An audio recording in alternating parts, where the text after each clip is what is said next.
بسم الله الرحمن الرحيم يا أيها الناس اتقوا ربكم الذي خلقكم من نفس واحدة وخلق منها زوجها وبث منهما رجالا كثيرا ونساء واتقوا الله الذي تساءلون به والأرحام إن الله كان عليكم رقيبا وقال الله جل وعلا فأعوذ بالله من الشيطان الرجيم يا أيها الذين آمنوا اتقوا الله وقولوا قولا سديدا يصلح لكم أعمالكم ويغفر لكم ذنوبكم ومن يطع الله ورسوله فقد فاز فوزا عظيما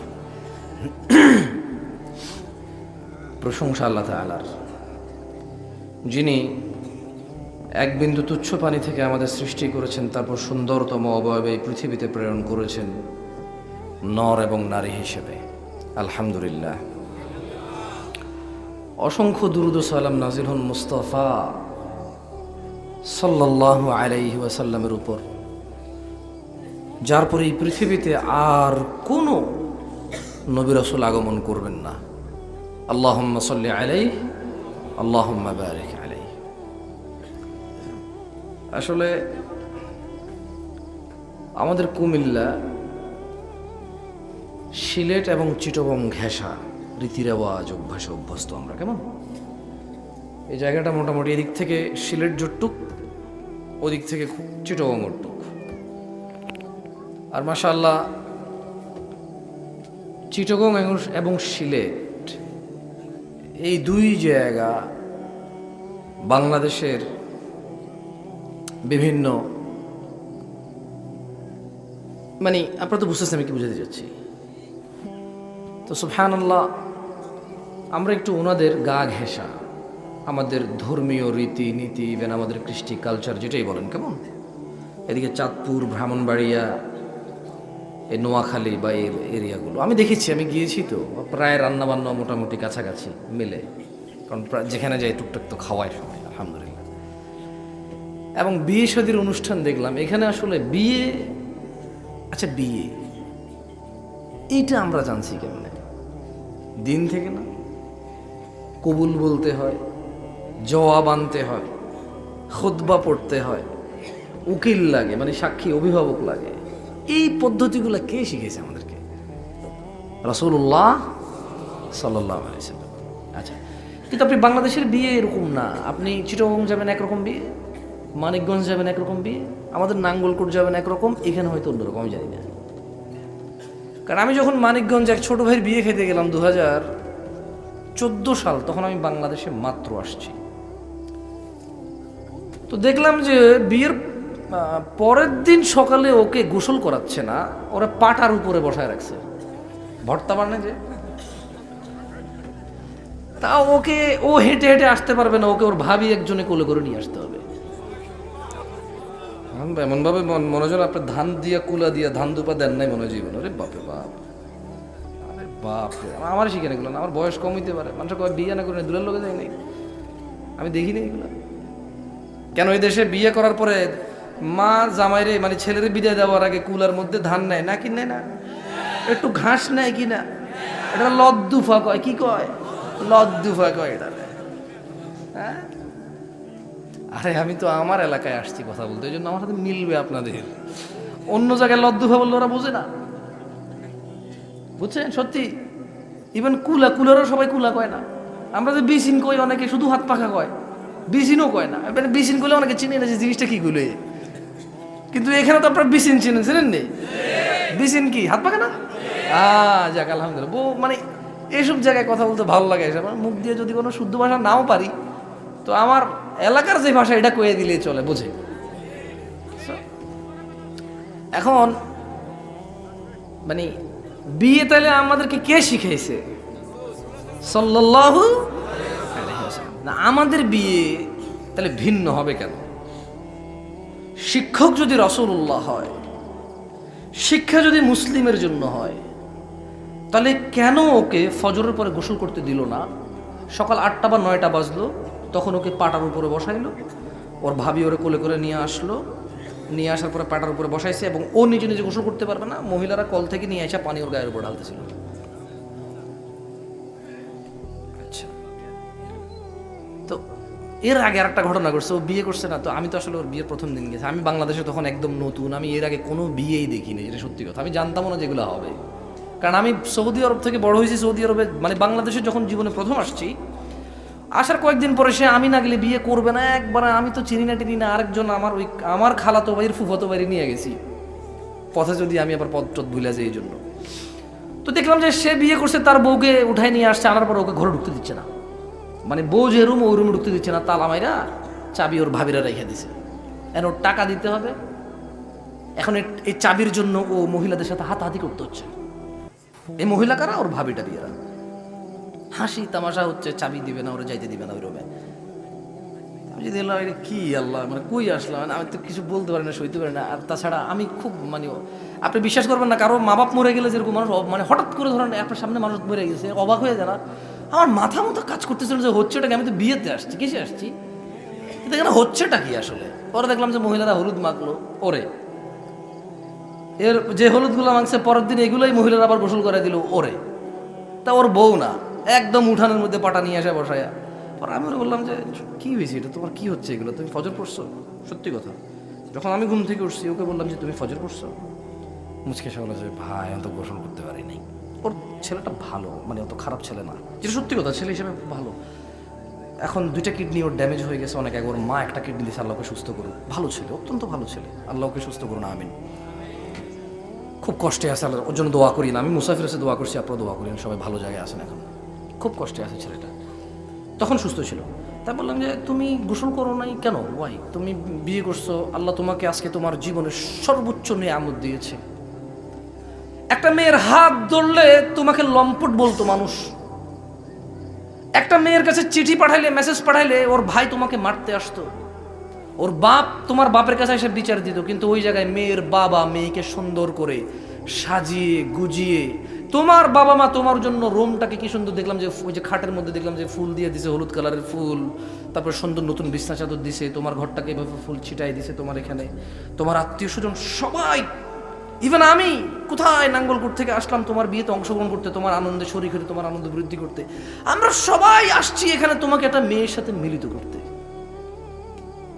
অথচ এই মেয়েটাকে তুমি যদি বিবাহ না করে এর হাত ধরতে, তোমাকে সবাই লম্পট বলতো, দুশ্চরিত্র বলতো, রেপিস্ট বলতো, খারাপ বলতো।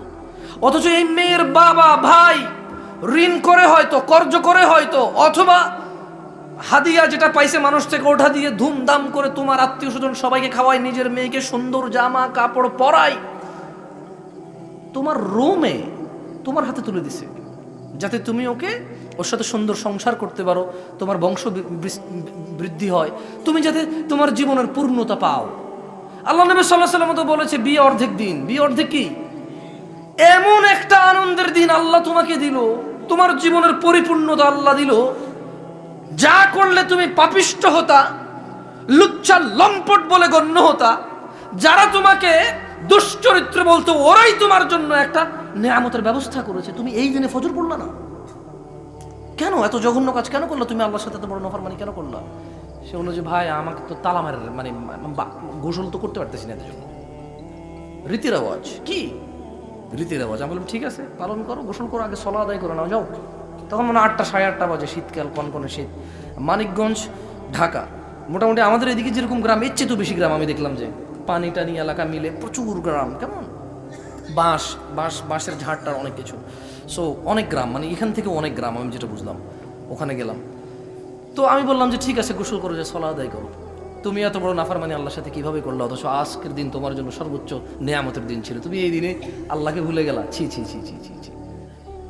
এখন আমার প্রশ্ন, ভাই এদিকে জায়গা আছে, আপনি এসে বসে যেতে পারবেন, আর যদি নাও বসেন আমার কোনো আপত্তি নেই, সবাই উঠে হাঁটা শুরু করলো, আমার আপত্তি নেই।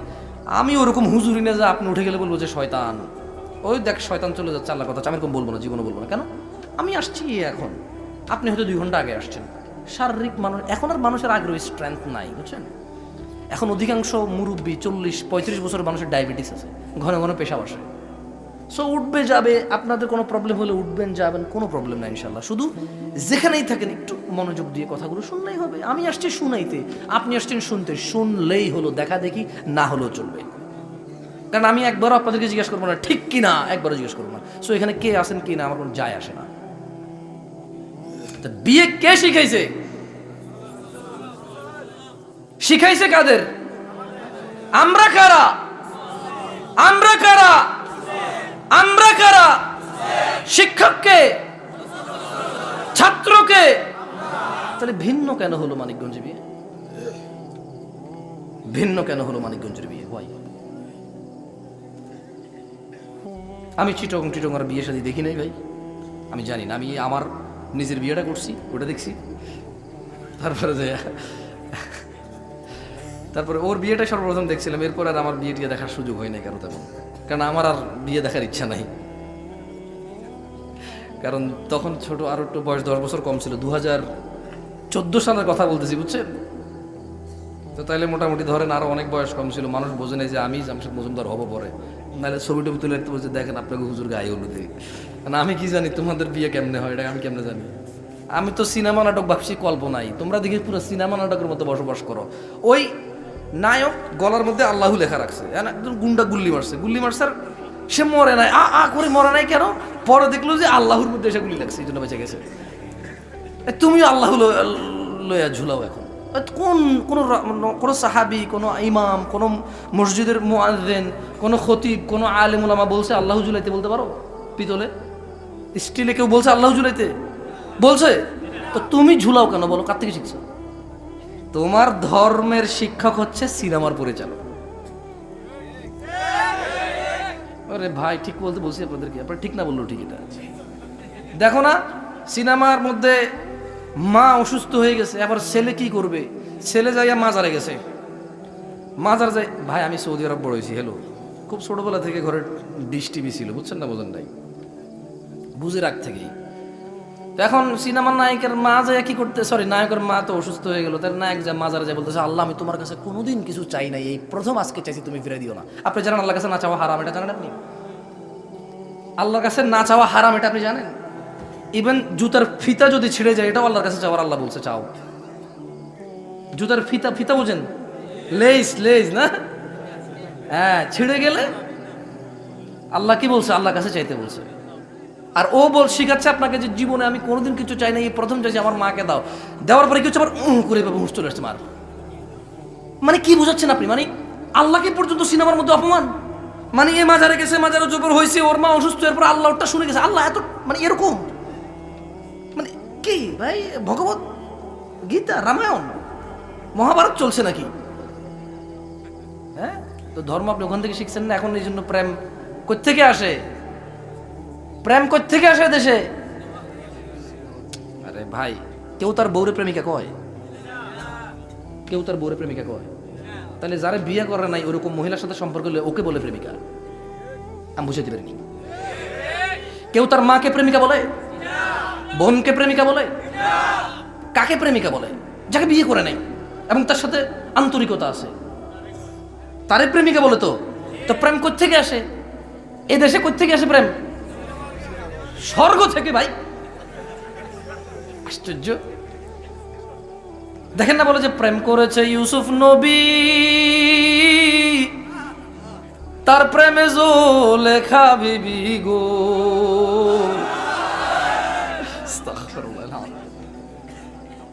বলে না, আপনি শুনেন না গান?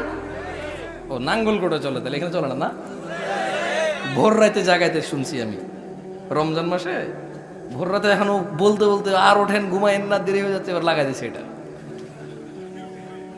তাহলে প্রেম কোত্থেকে আসে? মাকে কেউ প্রেমিকা বলে?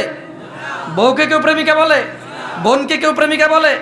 ফুফিকে, খালাকে, আপন ভাতিজিকে, আপন ভাগ্নিকে, আপন নাতনিকে প্রেমিকা বলে না? কাকে প্রেমিকা বলে? তা এটা কি জাহান্নাম থেকে আসে নাকি স্বর্গ থেকে আসে? সিনেমা আপনাদেরকে বলছে স্বর্গ থেকে আসে, আপনি এভাবে নিয়েছেন। যাই হোক, শোনেন, এইসব আলতু ফালতু কথা কই আসলে লাভ নাই। কথা অল্প কতক্ষণ করে চলে যাব সুন্নাহ নিয়ে। কি নিয়ে? সুন্নাহ নিয়ে। আপনাদের বিরক্ত করবো না ইনশাআল্লাহ। এভাবে কথা কথা কথা কথা বলে সারা রাত বলা যায়, মানে আমি বুঝছি কারা লম্বা কথা কইতে পারে, যারা এরকম করা তা শেষ হবে না তো, সারাদিন বলা যাবে। কোরআন সুন্নাহ থেকে বললে জ্ঞান তো সীমিত, মানুষের থেমে যায়। আমি শুনছি একবার এক বক্তা, এলাকার নাম হচ্ছে সিরপুলিয়া। কি নাম? সিরপুলিয়া, মানে আমাদের ইউনিয়নের একটা গ্রাম সিরপুলিয়াতে। একজন বড় আলেম শেখ এনায়েতুল্লাহ আব্বাসী, তো উনি ওখানে মনে হয় ওয়াজ করতে। আমি অনেক আগের কথা বলছি আপনাকে, 2014-15 কথা, কেমন 2014-15 কথা বলতেছি। তো আমি সত্যি আমি বাংলাদেশের তেমন কাউকে চিনতাম না। আমি মদিনা বিশ্ববিদ্যালয়ের 2-1 আলেম ওলামাকে চিনতাম, ওনারা আমাকে আদর করতো, আমি কিছু হলে ওনাদের সাথে কথাবার্তা বলতাম। তো আলহামদুলিল্লাহ এটা আল্লাহর দয়া, ওনারা আমাকে আদর করতেন। তো আমি বাংলাদেশে তেমন কাউকে চিনতাম না। তা বললো যে এনায়েতুল্লাহ আব্বাসী সাহেব আসবে, অনেক বড় হুজুর, অনেক মানুষ হবে। তো আমি চিন্তা করলাম যে ওয়াজে তো ওই যে আলু ওঠে, আলু খাইছে না, যে শলা দিয়ে খাইছে। তো আমার ভাতিজা বললো যে চল, তুই তো এগুলো খাস নাই, চল দেখবি গেলে সেরকম হয়, ধন্যবাদ মাইখা বানায় যা। দেখলাম যে সুবহানাল্লাহ, মানুষের অভাব নেই। মানে আমার কল্পনার বাইরে যে মানুষ ইসলাম শুনতে, দিন শুনতে এত মানুষ আসে মাহফিলে, এটা আমার আগে সৌদি আরব থেকে ধারণা ছিল না। মানুষ আর মানুষ। তো ওই ভদ্রলোক মানে এনায়েতুল্লাহ আব্বাসী সাহেব আসার আগে আরেকজন ওয়াজ করবে না। তো আমি তো ওই আলু খাচ্ছিলাম, তো উনি বলতেছে যে মানে ছোট মানুষ, মানে আমার মতো বয়সী হবে হয়তো, আমি জানি না, তখন আমার থেকে বয়স বেশি ছিল হয়তো। বলছে যে আরে কি ওয়াজ করব যদি শুধু সূরা ফাতিহার ব্যাখ্যা করি, সারা রাত করা যাবে, শেষ হবে না। আমি কই এত মৃত্যু, এত জ্ঞান পারে না, তার এত নলেজ নাই। তাফসির ইবনে কাসির পড়লে সারা রাত লাগবে না, সূরা ফাতিহার অল্প কতক্ষণে পড়ে ফেলা যাবে। আমি সত্যি এমন না, এই ঠিক বলতেছে না কথা। সূরা ফাতিহার ব্যাখ্যা করবে সারা রাত, এত জ্ঞানী, ওরে বাপরে বাপ, তাও শেষ করতে পারবে না। এত কিছু জানে সে, শুধু সূরা ফাতিহা সম্পর্কে এত কিছু জানে সে। লা ইলাহা ইল্লাল্লাহ কি বলে? আমি বলছি আমার ভাতে, আমি বলছি বাপ দেখা তুমি সদা পাইতে আছে, তুই চুপ থাক। আমি বললাম না রে বাপাতে মিশা কথা কয়। কারণ তাফসির ইবনে কাসির ইবনে জারির যদি তুই পড়স, তোর সূরা ফাতিহার ব্যাখ্যা পড়লে, মনোযোগ দিয়ে পড়লে একবার রিডিং পড়ে ফেলতে পারবি, বেশিক্ষণ লাগবে না। তো তুই একবার অনেকটা রিডিং পড়ে তুই তো সবটা মুখস্থ করতে পারবি, বলতে পারবি না। তুই ওখান থেকে মুখ্যম বিষয় যেগুলো সমসাময়িক সময়ের সাথে যায়, তুই হয়তো উদাহরণ উদ্ধৃতি দিবি। সে বলতেছে যে সারা রাত বললেও শেষ হবে না, কেমনে? পরে আমি বুঝছি, ও আচ্ছা, যা মনে আসে তা বলা তো যাই।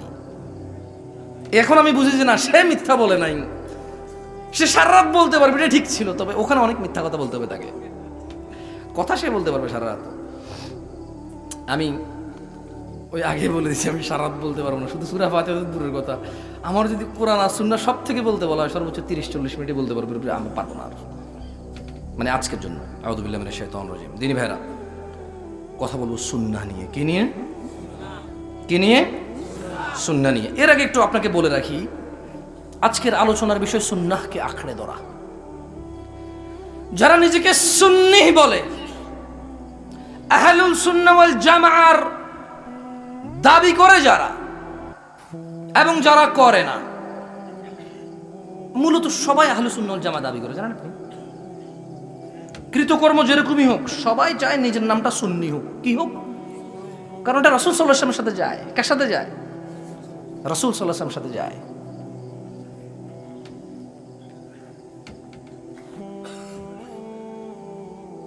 ইন্নাদ দীনা ইনদাল্লাহিল ইসলাম, নিশ্চয় ইসলামই আল্লাহর নিকট একমাত্র মনোনীত দিন। ওয়া মাখতালাফাল্লাযীনা উতুল কিতাবা ইল্লা মিন বা'দি মা জাআহুমুল ইলমু বাগিয়ান বাইনাহুম, আর যাদেরকে কিতাব দেওয়া হয়েছিল তারা কেবল পরস্পর বিদ্বেষবশত তাদের নিকট জ্ঞান আসার পর মতনৈক্য করেছে। সূরা আল ইমরানে আল্লাহ বলছে, আল্লাহর কাছে একমাত্র মনোনীত দিন কি? এরপরে বলছে যে যাদেরকে কিতাব দেওয়া হয়েছে এরা নিজেদের দ্বিধাদ্বন্দ্বে, নিজেদের দলাদলিতে, নিজেদের ফিরকা পারাস্তিতে, নিজেদের, আমি কেমনে বলি আর বলেন ভাই, মানে এখন যেটাই বলি সেটাই ভুল হবে। একবার এক ওয়াজ এটা নিয়ে বলছিলাম যে আমরা যে ফিরকা পারাস্তি করি, মানে বিভিন্ন নামে নামে ইসলামের গ্রুপ, কেমন বিভিন্ন নামে নামে ইসলামের, এই দেশের টুপিটা পর্যন্ত আলাদা ইসলামের, জানেন? এই দেশের টুপিটা পর্যন্ত আলাদা হয় ইসলামের। তো মানে এত বিভক্তি আমাদের মধ্যে। তো আল্লাহ এখানে সিম্পলি বলতেছে যে যাদেরকে কিতাব দেওয়া হয়েছিল, এটা আসলে ওদের কথা বলছে, কেমন আগের, তারা নিজেদের প্রবলেম ছিল এটাতে, তারা বিদ্বেষবশত জ্ঞান আসার পরেও আল্লাহর হক দিনে তারা মতনৈক্য করেছে। বুঝেননি? আল্লাহ বলছে ওয়া মান ইয়াকফুর বিআয়াতিল্লাহ ফাইন্নাল্লাহা সারিউল হিসাব।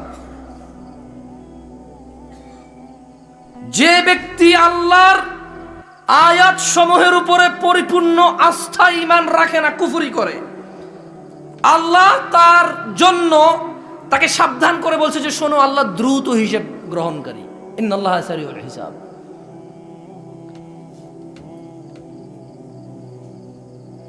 দেবিদ্বারের মানুষকে আমি বলবো, মহিলা ও পুরুষকে, শোনো, ইবাদত ওইটাই যেটা তিনি সাল্লাল্লাহু আলাইহি ওয়াসাল্লাম বলেছে। তুমি যতই ভালো বলো, যতই উন্নত বলো, পৃথিবীর যত মানুষে করুক না কেন বলো, ওইটাই নেকি, ওইটাই ইবাদত, ওইটাই হচ্ছে আল্লাহর আনুগত্য, যেটা তিনি সাল্লাল্লাহু আলাইহি ওয়াসাল্লাম বলেছেন। আর আল্লাহকে তোমরা পাবা না, কোনোদিন কশমিল কালেও পাবা না। তিনি সুবহানাহু ওয়া তাআলা কোরআনুল কারীমে বলছেন, মান ইউতি'র রাসূল, যে রাসূলের অনুসরণ করে, অনুগত্য করে, ফাকাদ আতা আল্লাহ, যে রাসূলের অনুগত্য করে, ফাকাদ আতা আল্লাহ, সেই আল্লাহর অনুগত্য করে। যে রাসূলের অনুগত্য করে সেই আল্লাহর অনুগত্য করে। ওয়া মান তাওয়াল্লা, যে ইবাদতের ক্ষেত্রে রাসূল সাল্লাল্লাহু আলাইহি সাল্লামের পক্ষ থেকে আদেশ নিষেধের পরোয়া করে না, ধার ধারে না, 200 বছর থেকে চলে, বাপে করছে, দাদাই করছে, অমুক হুজুর কি ভুল বলছে, এত মানুষ কি ভুল, এতদিন থেকে কি ভুল জানি, কোন মাদ্রাসার শিক্ষক কি জানে না, তুমি প্রথম জানো, আমরা কেউ কি জানি না। যারা এগুলো বলে, যারা মিলিয়ে দেখে না ইতাআতুর রাসূল, রাসূলের অনুগত্য আছে কিনা এই ইবাদতে, বলছেন ওয়া মান তাওয়াল্লা, আর যে মুখ ফিরিয়ে নেবে নবীর অনুসরণ থেকে, আল্লাহ বলছেন ইয়া মুহাম্মদ সাল্লাল্লাহু আলাইহি ওয়াসাল্লাম বলছেন যে ফামা আরসালনাকা আলাইহিম হাফিযা, আর যে মুখ ফিরিয়ে নেবে ও আল্লাহর রাসূল, আপনি তাদের উপর তত্ত্বাবধায়ক নন। ও মুহাম্মদ সাল্লাল্লাহু আলাইহি ওয়াসাল্লাম, আপনি তত্ত্বাবধায়ক নন এদের উপরে যারা মুখ ফিরিয়ে নেবে সুন্নাহ থেকে। কি থেকে? সুন্নাহ থেকে যারা মুখ ফিরিয়ে নেবে। দিন একমাত্র আল্লাহর কাছে কি মনোনীত। তাহলে ইসলাম কি, এই দিন কি, সেটা জানতে হবে। কোরআনুল কারীমে আল্লাহ বলছেন ওয়া মা আতাকুমুর রাসূল, রাসূল তোমাকে যা দেয় ফাখুযু, নিয়ে নাও। দিন কি আমার ভাইয়েরা ও আমার বোনরা, দিন কি? দিন হচ্ছে ওয়া মা আতাকুমুর রাসূল, রাসূল যা দেয় তা নিয়ে নেওয়া হচ্ছে দিন। ওয়া মা নাহাকুম আন ফান্তাহু, যা থেকে রাসূল নিষেধ করে তা ছেড়ে দেওয়া হচ্ছে দিন। আল্লাহ বলছেন ওয়াত্তাকুল্লাহ, ও মানুষ তোমরা আল্লাহর তাকওয়া অবলম্বন করো। ইন্নাল্লাহা শাদীদুল ইকাব, নিশ্চয়ই আল্লাহ শাস্তি দানে অনেক কঠোর। দিনী ভাইরা, আল্লাহ রাসূল সাল্লাল্লাহু আলাইহি ওয়াসাল্লাম তাহলে কতটুকু দিয়েছেন আমাদেরকে? প্রশ্ন, আমি এটা প্রশ্ন করতে চাই। কোরআনুল কারীমে সূরা হাশরে আল্লাহ বলছে যে ওয়া মা আতাকুমুর রাসূল, রাসূল যা দেয় তা নিয়ে নাও। কতটুকু দিয়েছে রাসূল? বলতে পারেন কতটুকু দিয়েছে? মানিকগঞ্জে পাটায় বসে ওকে গোসল করাইলো, তার মানে নির্দেশনা ওর কাছে নাই, কেমনে বিয়ে করবে? এখানে ছেলের মারা প্রথম বউ আসছে, কুলার মধ্যে চেরাগ রাইখা, আমি জানি না এখন তো মোমবাতি রাখতে পারে, কুলার মধ্যে চেরাগ রাইখা, মধ্যখানে ধান রাইখা, একটু লদ্দুফা রাইখা, এটা কি কয় কোন তো? ধান দুফা কয়। ইয়েস, হ্যাঁ, আরে ভুলে গেছি, দেখি নাই তো, একবার দুবার দেখছি, ক্যাচ করতে পারিনি। ধান, হ্যাঁ, কাঁচা হলুদ, রাইট, হলুদ রাখে হয়তো। এটা কি কয়? কুমিল্লার মায়ের কাছে। তার মানে আল্লাহর নবীর পক্ষ থেকে সে কোনো নির্দেশ জানে না যে বিয়ে কেমনে দিবে ছেলেকে, বিয়ে কেমনে করাবে তার ছেলেকে, তার ছেলের বউকে প্রথম দিন কিভাবে রিসিভ করবে সে জানে না। কেন জানে না? আল্লাহ নবী দেয় নাই? আল্লাহ রাসূল দিয়েছে নাকি দেয় নাই? কতটুকু দিয়েছে? কতটুকু দিয়েছে?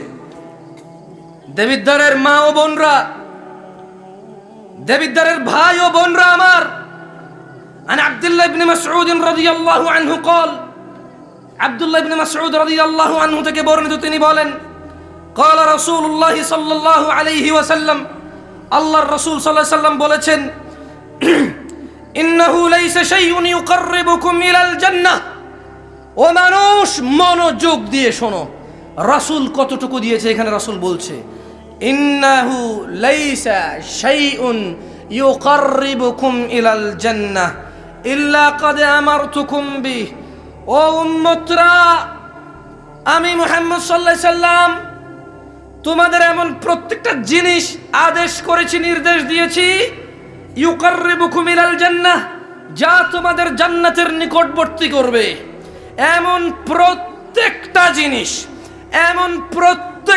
জিনিস একটা সিঙ্গেল জিনিসও আমি বাদ দেই নাই তোমাদেরকে নির্দেশ দিয়েছি প্রত্যেকটা বিষয় যা তোমাদেরকে জান্নাতের নিকটবর্তী করবে ওয়ালাইসা শাইউন ইউকাররিবুকুম ইলান নার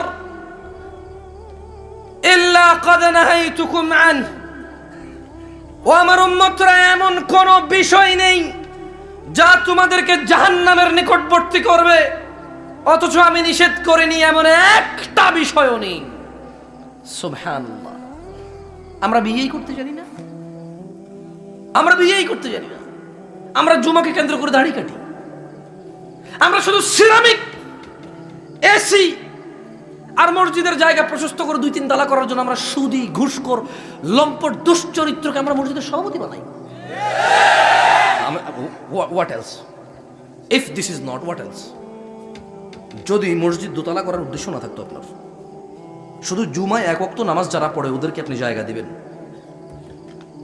এদেরকে যদি আপনি দোতলা 3 তালা করে দেওয়ার উদ্দেশ্য না থাকে why he is the president of your masjid why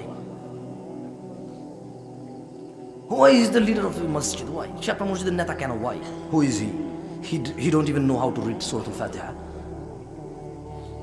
even okay suratul fatiha না জানা কোনো দোষের কিছু না জানেন আপনি যদি কেউ শেখার চেষ্টা থাকে এবং শুরু করে শেখার সূরাতুল ফাতিহা কোরআনুল কারীম না জানা কোনো দোষের কিছু না যদি সে শেখার চেষ্টায় নিজেকে নিবেদিত করে এবং শিখতে শুরু করে না জানা দোষ না তাহলে কিন্তু সে তো 10 বছর সভাপতি তার দাদা সভাপতি ছিল তার বাপ সভাপতি এখন সে নিজে সভাপতি তার বাবাও পড়তে পারতো না তার দাদাও পড়তে পারতো না সে নিজেও পড়তে পারে না কিন্তু সেই সভাপতি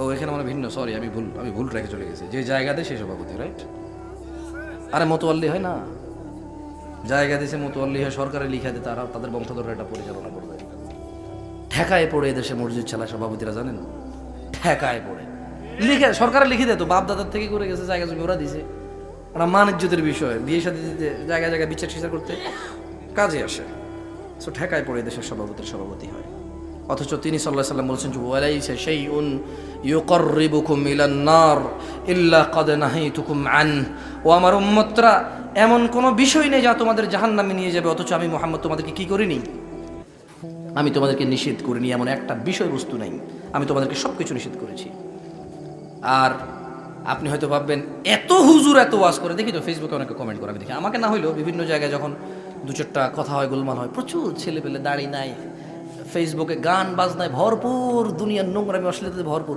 নিচে দিয়ে কমেন্ট করে যে হুজুররাই ভালো না এজন্য আমরা দিন ইসলাম শিখতে পারতেছি না বলে কি না শোনো আবু হুরায়রা থেকে তোমাকে একটা কথা বলে রাখি তুমি হুজুরদের দোষ দেওয়া বন্ধ করে দাও ভাই আমি জানি আমাদের দোষ আছে আমি মানি আমাদের দোষ আছে দোষ ছাড়া কি মানুষ হয় নাকি তবে তুমি যেসব দোষের দোষী করতেছো এইসব দোষ আমাদের নাই আমি বলছি না আমি নির্দোষ তবে তুমি যেসব দোষ দিচ্ছ এইসব দোষ থেকে আমরা মুক্ত عن ابي هريره رضي الله عنه قال আবু হুরায়রা রাদিয়াল্লাহু আনহু থেকে বর্ণিত তিনি বলেন চলো হাদিসটা আমার সাথে পড়ো যে আল্লাহ নবী সাল্লাল্লাহু আলাইহি ওয়াসাল্লাম বলেছে বলো বাদাল ইসলাম জোরে বলো বাদাল ইসলাম গরীবা বাদাল ইসলাম গরীবা কোথায় চলে যাবে আমি চায়না গিয়েছি মানুষ ইসলাম নামে শুনিনি আমি চায়নায় ইয়ান্তাই গিয়েছি কোথায় ইয়ান্তাই বিশাল বড় প্রদেশ এখন খাবার দাবার খাবো, হালাল এই ওয়ার্ড, এই শব্দ যত জনকে জিজ্ঞেস করছি, সুবহানাল্লাহ, আউযু বিল্লাহি মিনাশ শাইতানির রাজীম, যত জনকে জিজ্ঞেস করছি হালাল, কেউ বোঝে নাই, একজন সিঙ্গেল ব্যক্তি বোঝে নাই। হয়তো কেউ কেউ বুঝতো, বাট আমি তার দেখাই পাই না, বাট আমি কাউকে পাই নাই। এরপর আমরা ইয়ান্তা থেকে গুয়াঞ্জু আসছি। গুয়াঞ্জুতে আসার পর আমি মানে সকাল মালয়েশিয়া থেকে আসলে ওই চায়না ফ্লাইটে যাওয়ার পরে তারপরে ওই ইয়ান্তাইতে নেমে বেশিক্ষণ অপেক্ষা করে নিয়ে আমরা এয়ারপোর্টে কিছু খাওয়ার জন্য চেষ্টা করছি, কিছুই পাই নাই, ক্ষুধার্ত ছিলাম। যাক মাশাআল্লাহ, কাউরে বুঝাইতে পারি না হালাল খাবো। পরে ওখানকার ওই যে এয়ারপোর্টের ভিতরে একজন চাইনিজ, সে একটা পানি দিছে, তারপরে কি যেন একটা বন্টন দিছে, তারপর বনের আমি গ্রান টান শুকতেছিলাম, আবার শুকুর টুকুরে চর্বি টর্বি থাকলে তো বুঝেন না। পর আমি জিজ্ঞেস করতেছিলাম তার যে পিক টিকের কিছু আছে কিনা এই জায়গায়, হ্যাঁ বললো যে না নাই, তুই নিশ্চিন্তে খা। বাট তারপরে সে বোঝে নাই আমি কেন এটা অ্যাভয়েড করতেছি। সে বললো যে I don't understand why you avoid this. সে বললো যে তুমি কেন এটা অ্যাভয়েড করতেছো, বুঝতেছে না। আমরা মানে গুয়াঞ্জুতে এসে আমরা কি করলাম, আমরা 400 কিলোমিটার দূরে একটা জার্নি করছি আমি খালি পেটে, ভাই বিশ্বাস করেন, 400 কিলোমিটার। আমার তো পেটের খিদায় আমার অবস্থা খারাপ, খাইতে হবে। পরে ওই যে যাদের কাছে, যারা আমাদেরকে রিসিভ করছে ফ্যাক্টরি ভিজিটে, ওরা এর আগে যত বাংলাদেশিরা আসতো সবাইকে একটা স্পেসিফিক রেস্টুরেন্টে নিয়ে গেছে, খাওয়াইছে। আপনি কি জানেন ওখানে ওরা হালাল মানে কি বোঝে জানেন? মানে শুকর নাই তার মানে কি, শুকর নাই তার মানে কি, মদ নাই তার মানে কি হালাল। কিন্তু যে বিসমিল্লাহ বলে জব যে করতে হয়, বিসমিল্লাহ বলে জব করতে হয়, যেটা তোরা জানে না। এবং বাংলাদেশিরা, পাকিস্তানিরা, ইন্ডিয়ানরা, সৌদিরা, কুয়েতিরা, এ পুরো পৃথিবীর সমস্ত মুসলিম আমরা অপারগ হয়েছি। আমরা ওদের কাছে গিয়েছি, কিন্তু আমরা ওদেরকে বুঝাইতে পারি না যে ইসলামে বিসমিল্লাহ বলে আল্লাহর নাম ব্যতীত যদি কোনো পশু জবাই করা হয় তা খাওয়া যাবে না।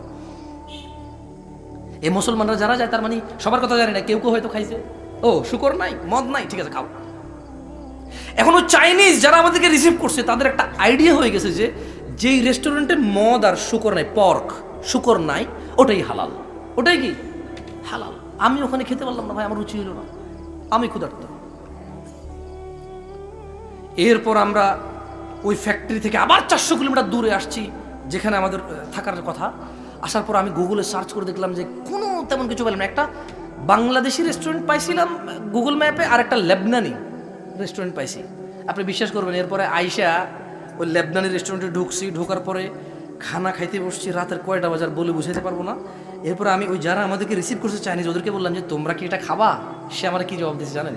বলছে যে উই ইট এভরিথিং। সে আমার কি বলছে? We eat everything.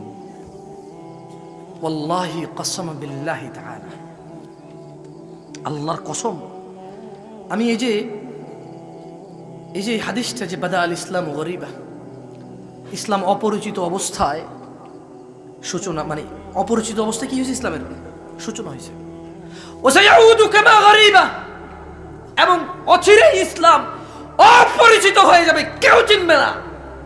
আমি বুঝতে পারি না এই জিনিসটা যে কেমনে হবে, এটা কেমনে সম্ভব যে মানুষ ইসলাম নাম শুনবে না। আচ্ছা, সে ধর্ম মানলো না, সে গুনাহ করলো, শিরিক করলো, মদ খেলো, জুয়া খেলো, জানা করলো, মারামারি করলো, খুন করলো, ডাকাতি করলো, ইসলাম জানবে না মানে কি? অপরিচিত মানে কি, মানে হোয়াট, ইসলাম কি? আমি চায়না ইয়ান্তাই আর গুয়াঞ্জুতে গিয়ে, গুয়াঞ্জুতে মুসলিম কিছু এরিয়া আছে কেমন, যখন আমি ইয়ান্তাই ছিলাম এবং গুয়াঞ্জু যখন 400 কিলোমিটার দূরে গেছি, চায়না তো মানে 130-40-50 কোটি মানুষ হবে, রাইট? এই বিশাল জনসমুদ্রের কেউ, ওয়াল্লাহি যারা আমাকে 2-3 জন ছিল ঘুরেছে, আমাদেরকে বললো যে did you ever heard about Islam? সে বললো যে sorry, I am sorry, I don't know. সে বললো জানি না। আমি বললাম যে হোয়াট রিলিজিয়ন ইউ আর, তুমি কোন ধর্মের? বলে যে I don't have any religion. এমন না যে সে বৌদ্ধ ধর্মের, এমন না যে সে বৌদ্ধও না। আমি তো ভাবছিলাম যে চাইনিজরা হয়তো বৌদ্ধ, বুদ্ধিস্ট। ওরা আসলে এমন এক নেশন তৈরি করতেছে যারা কোনো ধর্মই মানে না। তারা যা দিবে তা খাবে, যা দিবে তা খাবে, রুচি হইলে, রুচি না হইলে খিদা লাগলে খেয়ে ফেলবে। কোনো ধর্ম নাই, কোনো কি নাই, ধর্ম নাই। আমি আমার বোনদেরকে বলবো এবং আমার এই ভাইদেরকে বলবো, দাড়ি কেটে ফেলো। ছি ছি ছি, যখন নায়ক রাখা শুরু করলো তুমিও রাখা শুরু করলা, ছি ছি ছি ছি ছি ছি ছি। দাড়ি কাটতা কাটতা যখন নায়ক রাখা শুরু করলো তখন রাখা শুরু করলা। এখন যখন নায়িকারা কালারফুল বোরখা পরে, কিছু কিছু মেয়েরা ওই কালারফুল বোরখা পরে আবার ভিডিও করে। তার মানে আয়েশার আমালও নিবে না। আমার বোনরা আয়েশা, খাদিজা, ফাতিমা, হাফসা রাদিয়াল্লাহু তাআলা আনহুন্না আজমাইন, ওদের আমল নেবে না। নায়িকা পড়লে পড়বে, বোরখান নায়িকা পড়লে পড়বে আমার বোন। এই যে এখানে আমার বোনরা বসে আছে, এখানে দেখা যায় হয়তো এটা ব্যবস্থা করছে ওরা, যখন কোনো নায়িকা পড়বে লাল নীল হলুদ কালারের বেগুনি কালারের এখানে জরি ঝুমকা ঝরকা থাকবে, এখানে নাভির সামনে একটা ফুল থাকবে, এভাবে এভাবে কোমর বেল্টের মতো বেঁধে ফেলা যায় যে বোরখা দিয়ে। যখন নায়িকা পড়বে, নায়িকা পড়ে যখন এভাবে এমনি দিয়ে হাত দিয়ে দেখাবে, তখন ও পড়বে। এরপর আবার ফেসবুকে ছবি এমনি দিয়ে ছবি তুলবে।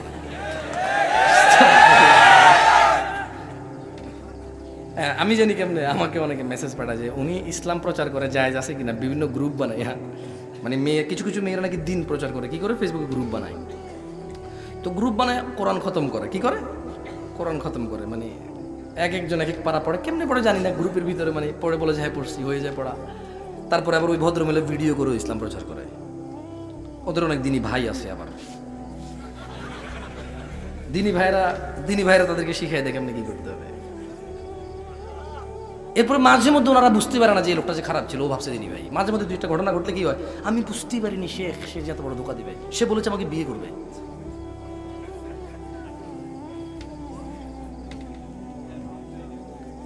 বাদাল ইসলাম গরীবা, ইসলামের সূচনা হয়েছে অপরিচিত অবস্থায়।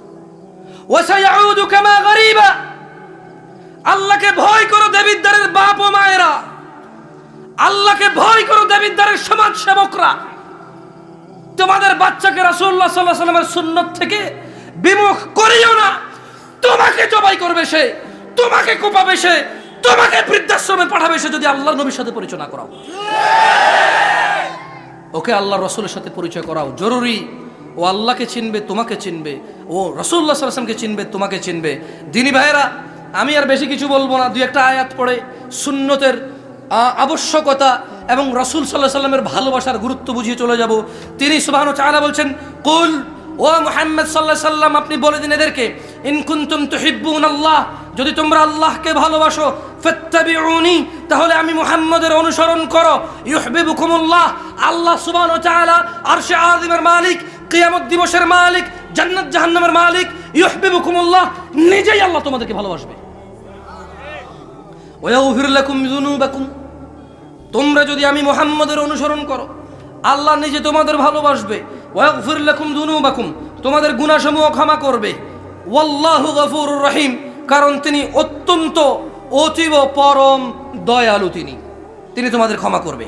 আন সাউবান রাদিয়াল্লাহু আনহু قال, সাউবান রাদিয়াল্লাহু আনহু থেকে বর্ণিত, তিনি বলেন, قال রাসূলুল্লাহ সাল্লাল্লাহু আলাইহি ওয়াসাল্লাম, আল্লাহ রাসূল সাল্লাল্লাহু আলাইহি ওয়াসাল্লাম বলেছে, লা তাযালু তাইফাতুম মিন উম্মতি যাহিরিন আলাল হক, আমার উম্মতের একটা দল সদা সর্বদা সত্যের উপর অটল থাকবে।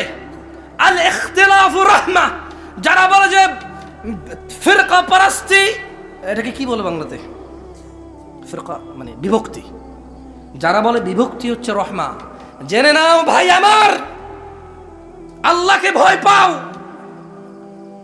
সাউবান রাদিয়াল্লাহু আনহু বলছে যে আল্লাহ রাসূল বলেছে যে একটা দল, কয়টা দল? দল হবে অনেকগুলা, দল হবে কগুলা? একটা দল সদা সর্বদা হক সত্যের উপর অটল থাকবে। কয়টা দল? তোমরা রাজি আছো ওই দল হইতে? কেমনে হবে ওই দল যদি কোরআন না জানো? ওখানে বলা আছে কি করা যাবে আর কি করা যাবে না। কেমনে হবে ওই দল যদি রাসূল সাল্লাল্লাহু আলাইহি ওয়াসাল্লামের সুন্নাত না জানো? ওখানে বলা আছে কি করা যাবে আর কি করা যাবে না। There is no other option ভাই, আর কোনো অপশন নাই ভাই। যদি আপনি ওই এক দল মানে ওই দলটা হতে চান সদা সর্বদা সত্য অটলের উপর থাকবে, তাহলে কোরআন সুন্নাহ শিখা ছাড়া উপায় নাই। কোরআন সুন্নাহ শিখা ছাড়া উপায় নাই। যারা যারা শেভ করে, এরা তো শেভই ছাড়তে পারে না, কি কোরআন শিখবে? তাও জুমার দিনে করে শেভ। আহা, শোনো, জুমার দিন কিয়ামত হবে, কয় বছর পর হবে তা আমি জানি না, কয় বছর পর হবে তা আমি জানি না। আপনারা তো জানেন যে আল্লাহ সুবহানাহু ওয়া তাআলা জুমার দিনই কিয়ামত হবে। দিন কি বার? দিন কি বার? যেই বারে তোমার দেশে সিনেমা রিলিজ হয়, কারণ তুমি ওটা দেখবা, ও জানে। আজকে ছুটি না, আজকে কি ছুটি। সো সিনেমা আজকে রিলিজ হবে যাতে তোমরা সবাই যা দেখতে পারো। ওই দিন পৃথিবীটা ভেঙে চুরমার হয়ে যাবে।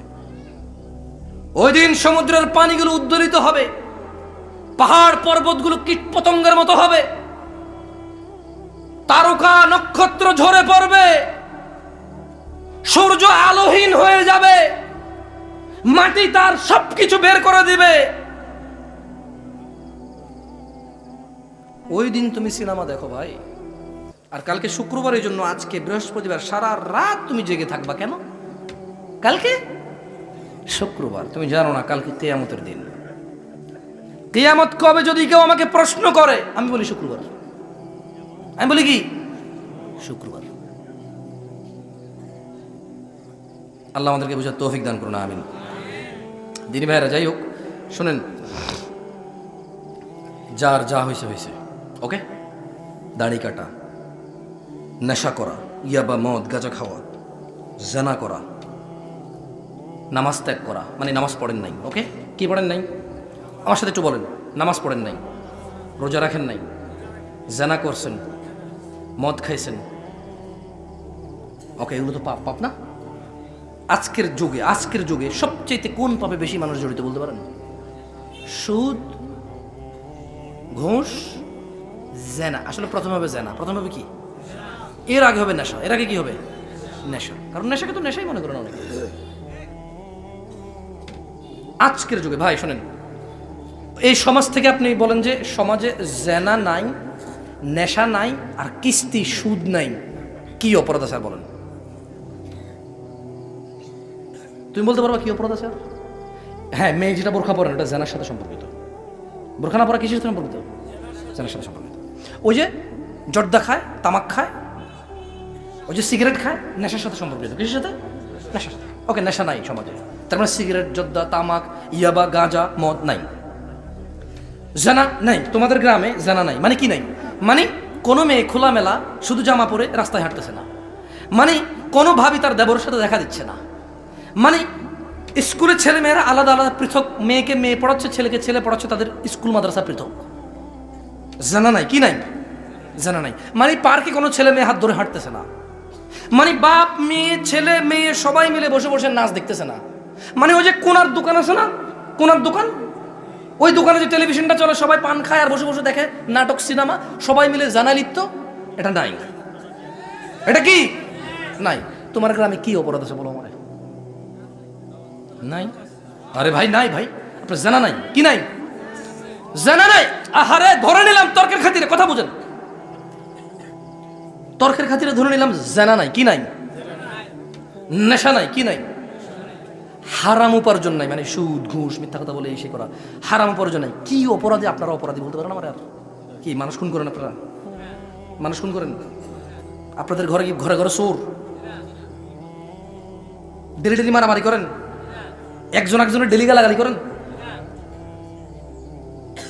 আসলে আপনার অপরাধটা কি দিলে? আর সলা আদায় করেন না, সলা আদায় করেন না। এটা তো এটা আমি আমি দেখেন, আমি বলতে চাচ্ছিলাম যে জেনা, নেশা, হারাম উপার্জন, এই তিনটাকে বাদ দিলে আমাদের সমাজে তেমন বেশি অপরাধ নাই, জানেন? আসেন আজকে আপনাদের কিছু ফর্মুলা বলে যাই ফিরে আসার। জীবনে যত জেনা করেছেন, জীবনে যত নেশা করেছেন, বোন ভাই, জীবনে যত জেনা করেছ, যত সিনেমা নাটক দেখেছ, যত গান বাজনা দেখেছ, যত আজে বাজে অশ্লীলতায় তুমি লিপ্ত ছিলা, যত নেশায় তুমি লিপ্ত আছো, ভাই আমার শোনো, তিনি সুবহানাহু ওয়া তাআলা বলছেন ইল্লা মান তাব, অতঃপর যে ফিরে আসে, অতঃপর যে গুনাহ আর করবে না সিদ্ধান্ত নিয়ে নিছে, ওয়া আমানা, ঈমান আনে, ওয়া আমিলা আমালান সালিহা, এবং সৎ কর্ম সম্পাদন করে ফাউলাইকা ইউবাদদিলুল্লাহু সাইয়্যাতিহিম হাসানাত। যেই জেনাকারী বলেছে আল্লাহ আর করব না, যেই নেশাখোর বলেছে আল্লাহ আর করব না, বলার পরে ঈমান এনেছে, কিছু ভালো কাজ করেছে, আল্লাহ বলছে যে জেনাকারীর জেনা, নেশাখোরের নেশা, অপরাধীর অপরাধ নেকিতে পরিবর্তন করবে আল্লাহ। ওয়া কানাল্লাহু গফুরুর রহিমা, কারণ তিনি আল্লাহ হচ্ছে ক্ষমাশীল, পরম দয়ালু। عن أنس بن مالك رضي الله عنه قال, أنس بن مالك رضي الله عنه থেকে বর্ণিত তিনি বলেন, سمعت رسول الله صلى الله عليه وسلم, আমি আল্লাহর রাসূল সাল্লাল্লাহু আলাইহি সাল্লামকে বলতে শুনেছি। আনাস ইবনে মালিক রাদিয়াল্লাহু আনহু বলছে, আমি আল্লাহর নবীকে বলতে শুনেছি। আনাস ইবনে মালিক রাদিয়াল্লাহু আনহু বলছে যে আমি আনাস নিজে আল্লাহর নবী সাল্লাল্লাহু আলাইহি সাল্লামকে বলতে শুনেছি। আল্লাহ বলছেন, ইয়া ইবনে আদম, হে আদমের সন্তান, হে আদমের মেয়েরা, হে আদমের ছেলেরা, হে আদমের ছেলে মেয়ের ধনী দরিদ্র যত আছো, হিন্দু, বৌদ্ধ, খ্রিস্টান, মুসলিম, নন মুসলিম, নাস্তিক, আস্তিক, যত মানুষ আদমের ছেলে মেয়ে আছে, সবাইকে আল্লাহ বলছে ইয়া ইবনে আদম, হে আদমের ছেলে মেয়েরা। মুসলমান না কিন্তু, বাবা আদমের ছেলে মেয়ে। এই পৃথিবীতে যত মানুষ আল্লাহকে মানে আর মানে না, এই পৃথিবীতে যত মানুষ আল্লাহকে ডাকে আর ডাকে না, এই পৃথিবীতে যত মানুষ আল্লাহর স্বীকৃতি দেয় আর দেয় না, এই পৃথিবীর যত মুশরিকরা আছে, মুওয়াহিদরা আছে, মোট কথা এই পৃথিবীতে যত মানুষ আছে, যত মানুষ, সবার জন্য একটা দারুণ দারুণ সুসংবাদ আছে ভাই। আল্লাহ বলছেন যে ইয়া ইবনে আদম, হে আদমের সন্তানরা, ইন্নাকা মা দাআউতানি ওয়া রাজাউতানি গফারতু লাক, যদি তোমরা আমি আল্লাহকে ডাকো, আমার কাছে ফিরে আসো, আমাকে ডাকো, গফারতু লাক, তোমাদের ক্ষমা করব, আলা মা কানা ফিকা ওয়ালা উবালি, ও আদমের ছেলেমেয়েরা, আলা মা কানা ফিকা ওয়ালা উবালি, যদি আমাকে ডাকো আর ফিরে আসো আমার আল্লাহর কাছে, তোমার গুনাহ যাই হোক না কেন আমি ক্ষমা করব। ইয়া ইবনে আদম, হে আদমের সন্তানরা, লাউ বালাগাত যুনুবুকা আনানাস সামা, যদি তোমাদের গুনাহ আসমানের মেঘমালা পর্যন্ত পৌঁছায়, সুম্মা ইস্তাগফারতানি, অতঃপর তোমরা যদি বলো আল্লাহ আমাকে মাফ করেন, আল্লাহ বলছে গফারতু লাক ওয়ালা উবালি, তোমাকে মাফ করব, কারো পরোয়া করব না। কিন্তু কি একটা শর্ত আছে, ইয়া ইবনে আদম, হে আদমের সন্তানরা, ইন্নাকা লাউ আতাইতানি বিকুরাবিল আরদি খাতিয়া, হে আদমের ছেলে মেয়েরা, তোমরা যদি এই জমিন পূর্ণ অপরাধ নিয়ে আমি আল্লাহর কাছে আসো, সুম্মা লাকিতানি, অতঃপর আমি আল্লাহ জমিন পূর্ণ তোমার একজনের অপরাধের মধ্যে, লা তুশরিকু বি শাইআ, তোমার জমিন ভর্তি অপরাধ কিন্তু আমি দেখতে পাচ্ছি তুমি আমার সাথে শিরিক করোনি, আল্লাহ বলছেন যে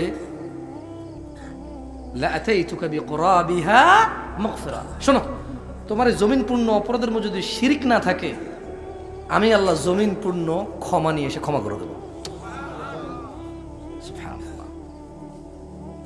তাহলে সমস্ত গুনাহ নেকিতে পরিবর্তন হবে কি করলে?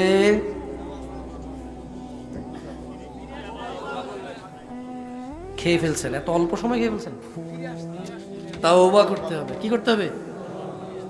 ঈমান আনতে হবে। কি আনতে হবে? সৎ কাজ করতে হবে। কি করতে হবে? তাহলে আল্লাহ গুনাহকে কি করবে? গুনাহকে কি করবে? আচ্ছা, আপনার গুনাহ যদি আসমানের মেঘমালা পর্যন্ত চলে যায়, কি বললে আল্লাহ মাফ করবে? কি বললে আল্লাহ মাফ করবে? জমিন পূর্ণ অপরাধ নিয়ে আল্লাহর সামনে গেলে কোন গুনাহটা না থাকলে তিনি ক্ষমা করে দেবে? নামাজ ত্যাগ করা শিরিক, এটা জানেন? আমি আর ফতোয়া তো দিই না, দিব না। আপনাদের এলাকার মসজিদ থাকলে, মাদ্রাসা থাকলে, ওই প্রিন্সিপাল থাকলে, তারপর হচ্ছে এটা ওনাদেরকে জিজ্ঞেস করিয়েন যে জামশেদ ভাই আসলো, এসে বললো যে নিয়মিত সলাৎ ত্যাগকারীকে নাকি আল্লাহ নবী সাল্লাল্লাহু আলাইহি ওয়াসাল্লাম মানে সলাৎকে নাকি শিরিক আর কুফুরের মধ্যে পার্থক্যকারী বলছে। বলি যে জামশেদ ভাই বলছে যে আল্লাহ রাসূল সাল্লাল্লাহু আলাইহি ওয়াসাল্লাম নাকি বলছে যে সলাৎ মানে নামাজ শিরক আর কুফরের মধ্যে পার্থক্যকারী। যেটা নামাজ ছেড়ে দিল ও শিরক কুফরিতে নিমজ্জিত হলো, যে নামাজ ধরে রাখলো সে আল্লাহর নবীর উম্মতের মধ্যে অন্তর্ভুক্ত হলো। আকুলু কওলি হাযা ওয়াস্তাগফিরুল্লাহ লি ওয়া লিসাইরিল মুমিনিন ফাস্তাগফিরু ইন্নাহু হুয়াল গফুরুর রহিম। আমি আল্লাহর কাছে দোয়া করি আল্লাহ তাআলা আমাকে এবং আপনাদের সবাইকে ক্ষমা করুন। আর ভাই বিনীত অনুরোধ করব, মুসলমান হয়ে কারা কারা মরতে চান? তাকবীর। ঠিক আছে, শুনেন, দিনে 17 রাকাত নামাজ আজকের পর থেকে একদিনও মিস দিয়েন না। আপনাকে আমি বলে রাখি, মানে নামাজি গুনাহগার হচ্ছে নামাজি গুনাহগার, বেনামাজি গুনাহগার হচ্ছে কাফের মুশরিক গুনাহগার। নামাজি গুনাহগার হচ্ছে কি? নামাজি গুনাহগার, নামাজি কিন্তু অপরাধে মানে চেষ্টা করা হয় না, হয়ে যায়, এই হলো গুনাহগার। এ কি? বেনামাজি কাফের মুশরিক। নামাজকে যে একেবারে ছেড়ে দেয়, নামাজকে যে একেবারে ছেড়ে দেয়। মুসলমান হয়ে মরতে চান, মিনিমাম কি করতে হবে বলেন তো? আচ্ছা, একটা ছোট্ট হাদিস শেষ করে দিয়ে আবার বলি, সরি, ছোট্ট হাদিস বলি, আপনাদের জন্য ভালো হবে। এক লোক আল্লাহর নবীকে এসে জিজ্ঞেস করলো যে ইয়া রাসূলুল্লাহ, আপনি কি মনে করেন আর আইতা ইদা সাল্লাইতু সালাওয়াতিল মাকতুবাত, বললো যে ইয়া রাসূলুল্লাহ, আপনি কি মনে করেন আমি যদি দিনে ফরজ নামাজগুলো আদায় করি, ওয়াসুমতু রমাদান, রমজানের রোজা রাখি, ও আহলালতুল হালাল ও হারামতুল হারাম, হালালকে হালাল জানি, হারামকে হারাম জানি, আদখুলুল জান্নাহ ইয়া রাসূলুল্লাহ, বললো যে আল্লাহ রাসূল তাহলে আমি কি জান্নাতে যাব? সে কি করবে বলছে? খেয়াল করেন না, সে আল্লাহর নবীকে সে কি বললো যে আপনি কি মনে করেন আমি জান্নাতে যাব, সরি, আপনি কি মনে করেন যদি আমি 5 ওয়াক্ত নামাজ পড়ি, কয় ওয়াক্ত? রমজানের রোজা রাখি, হালালকে হালাল জানি, হারামকে হারাম জানি, আদখুলুল জান্নাহ ইয়া রাসূলুল্লাহ, আমি কি জান্নাতে যাব আল্লাহ রাসূল? জানেন আল্লাহ রাসূল কি বলছে? না। আল্লাহ রাসূল বলছে যে হ্যাঁ তুমি জান্নাতে যাবা। সে কি বললো জানেন? সে বলেছে ওয়াল্লাহি, আল্লাহর কসম, ইয়া রাসূলুল্লাহ আমি বাড়াবো না কমাবো না, আমি এর অতিরিক্ত কিচ্ছু করবো না। সে আল্লাহ রাসূলের সামনে আল্লাহ রাসূলকে বলতেছে, আল্লাহ রাসূল শুধু ফরজ নামাজগুলো আর রোজা, ফরজ রোজা আর হালাল হারাম মেনে চলবো, আমি এর বেশি জীবন আর কোনো ইবাদত করবো না। আল্লাহ নবী তাকে কিচ্ছু বলে নাই, বলছে তুমি জান্নাতে যাবা। কি জান্নাত লাগবে না? শুধু 5 ওয়াক্ত নামাজ পড়েন, ফরজ রোজা রাখেন, আর যাকাত আর হজ তো তৌফিকের বিষয়। কিসের বিষয়? যাকাত আর হজ কিসের বিষয়? তৌফিকের বিষয়। এবারে আসেন, তাহলে গুনাহ করলে 5 ওয়াক্ত নামাজ আর রোজা রাখলে কি যাবো? না না না না, সে কিন্তু বলছে ওয়া আহলালতুল হালাল ওয়া হারামতুল হারাম ওয়া হারামতুল, সে বলছে আমি হারামকে হারাম মেনে চলবো। মানে সে বলতে চাচ্ছে হয়তো যে আমি গীবত করবো না, মারামারি করবো না, গালিগালাজ করবো না, জেনা করবো না, ব্যভিচার করবো না, কোনো খারাপ কাজ করবো না, তবে আমি ভালো কাজের মধ্যে কোনো ভালো কাজ করবো না। বুঝেন নাই কথা? মানে সে বলছে আমি খারাপ কাজ করবো না, এখন অনেক ইবাদত করতে হবে জান্নাতে যাওয়ার জন্য। সে বলছে যে আল্লাহ নবী আমি অনেক বেশি ইবাদত করবো না, আমি শুধু ফরজ নামাজ আর ফরজ রোজা রাখবো। আল্লাহ আমাদেরকে বুঝে তৌফিক দান করুন। বোন, তোমাদের জন্য এই সুযোগটা নিতে পারো। তোমরা তোমাদের রুজি রোজগারের দায়িত্ব নাই, ইনকাম হারাম তোমার জন্য হবে না, তুমি তো ইনকামের দায়িত্বই পাও না। সো তুমি বাসায় থাকো, তোমার রুজি হারাম না, সো তুমি বেঁচে গেছো, তোমার রক্ত হালাল, মাশাআল্লাহ। আর তুমি অপারগ, তোমার যদি স্বামী যদি হারাম বাবু ইনকাম করে, তোমার বাবা যদি হারাম বাবু ইনকাম করে, তুমি শুধু প্রয়োজনটুকু মেটাবা ওখান থেকে, তোমার গুনাহ হবে না, তোমার রক্ত হালাল, তোমার জন্য সুযোগ আর সুযোগ জান্নাতে যাওয়ার। বোন আমার, দিনে 5 বার নামাজ পড়ো, রমাদানে সিয়াম পালন করো। আর এই দেশে অধিকাংশ বড়লোক বাবাও মেয়েদেরকে ফকির করে চলে যায়, জাকাত হজ তোমার উপরে আসে না, তুমি ফকিরকে 5 টাকা দিতে পারো না, কারণ তোমার বাপ তোমার ভাইদের নামে সম্পদ লিখে দিয়ে চলে যায়। পৃথিবীতে এত নির্দয় বাবা আর নাই বাংলাদেশের বাবাদের মতো, নিজের মেয়েটাকে ফকির অবস্থায় রেখে চলে যায়, মরে যায়, ফকির ফকির করে চলে যায়, ফকিরনি করে চলে যায়। আল্লাহ আমাদেরকে বুঝে তৌফিক দান করুন। সুবহানাকাল্লাহুম্মা ওয়া বিহামদিকা আশহাদু আল্লা ইলাহা ইল্লা আনতা আস্তাগফিরুকা ওয়া আতুবু ইলাইক। আসসালামু আলাইকুম ওয়া রাহমাতুল্লাহি ওয়া বারাকাতুহু।